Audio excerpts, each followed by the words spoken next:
Hey guys, and welcome to the vlog. Hope you're enjoying your week. It's been quite crazy here, and I'm actually heading out very shortly to go pick up our rat order. And I thought it'd be a good opportunity. I know I've done some feeding footage in the vlogs before, but I thought it would be a good change to talk to you a little bit about the difference between buying from a breeder, which we do, and from a pet shop, which a lot of other people that are starting in the reptile keeping hobby or industry seem to be going to as well. So let's touch on that, and obviously we'll do some snake feeding as well. Let's get to it. Now, when it comes to our rats, we buy from a breeder, and he is actually quite a well-known breeder on the Gold Coast, and I could say that he is one of the best breeders on the Gold Coast. There is a fair few around that do, some people do premium quality stuff, some people just do your standards. You know, there's so many different ways that you can get your rats, and you know, you don't really know that until you go searching. And there's plenty of Facebook pages out there, especially on the Gold Coast, and I know that other states will have them as well. But for us, we go through Greens Rodents, and that's Shannon Green, and he's up in Cedar Creek. So we got in touch with him when we first moved up to the Gold Coast, and he was able to provide us with a few things because we were buying at pet shops at first. And as a lot of people know, if you've got one or two snakes, pet shops are completely fine. They're a little bit more expensive compared to a breeder, but at least you'll always get the quality and you don't need to do as much travel. But for us, because we have about 11 pythons, it does get costly when you're trying to feed your larger pythons with large rats and extra large rats and jumbos and stuff like that. But for, say, our crickets, we go through Pet Destination where Chelsea works, and we get the Pisces brand, and then we get 3 of those for about $15. So we've got that for our bearded dragon, which is my father's anyway, and as soon as he gets shipped down to Melbourne, we won't need to buy crickets anymore. But I'm sure in the future we will have something that we'll need to be feeding on insects and stuff like that. So with that in mind, there is breeders around that do crickets, mealworms, superworms, and wood cockroaches. But again, it's travel time, costs, and all those other factors to put into it as well. Now, we are coming into the breeding season very soon, in the next few months.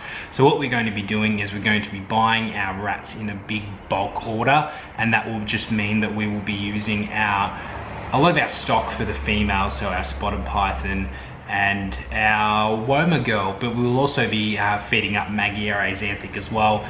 And obviously the males that need a bit more beefing up, we'll be feeding them as well, and then obviously our regular feeding, which, you know, we've got the Woma pythons, the little babies that have still got a lot of feeding to do. And we've got like Buddy, Hades and stuff like that that are ready to breed, but we just need to find a female for them. So we still have a couple of months before we have to start cooling, which we normally cool around the end of May into June, sometimes even the middle of June. And I know every breed is different, but this is the way that we've done it, and it seems to work quite well for us. So we're looking forward to the breeding season, but again, it's such a stressful time to think, can I get another female? Can I get a male to pair with this, with that? And I try and get my pairings done early, but at the same time, a lot of other things have happened, and I've gone, oh, I need to get this breeding planner going to know what we're doing. So fingers crossed for me, guys, that we have the spotted pythons that successfully breed this year, because I'm looking forward to some white babies. But other than that, we might be able to pick up a couple of things that I've been looking at and keeping my eye on. Potentially zebra carpets, maybe another diamond female for Buddy, and potentially a nice black and gold jungle. But of course, money is a factor as well as enclosures. So that's a lot of things that you've got to keep in mind when you're going into the breeding season, pairings, and trying to find things that'll work. You've got to also take into the account that there's feeding, there's enclosures, there's setups, and everything else that comes along with it. So we've got that to work with as well.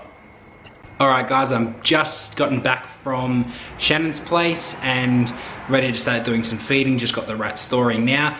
Before I get into some feeding and do a bit of a sign off for you guys and end the vlog, I thought I'd just let you know that I'm working on this Reptile Basics 101 ebook. So once that's ready, I'll do a couple of promo photos and stuff like that, and you can purchase it to be able to download, which is going to be awesome, and I'll start using them for a few projects that I have in store. But I'll keep you updated with that anyway, and that'll have a lot of information that I've spoken about today about feeding with pet shop versus breeder, and a few other things like reptile basics, keeping and feeding and stuff like that. So keep that in mind, but we'll get onto some feeding.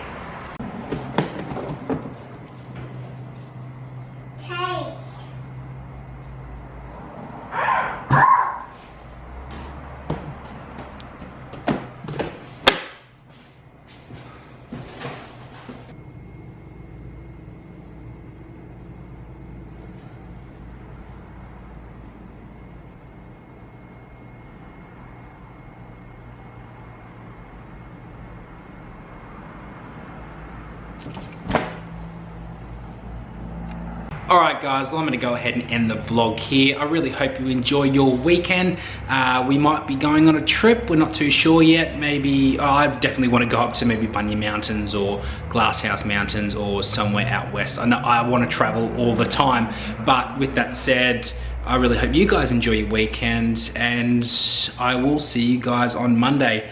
Don't forget to subscribe to the video, like it, share it, hit that notification bell for me, and I'll see you then.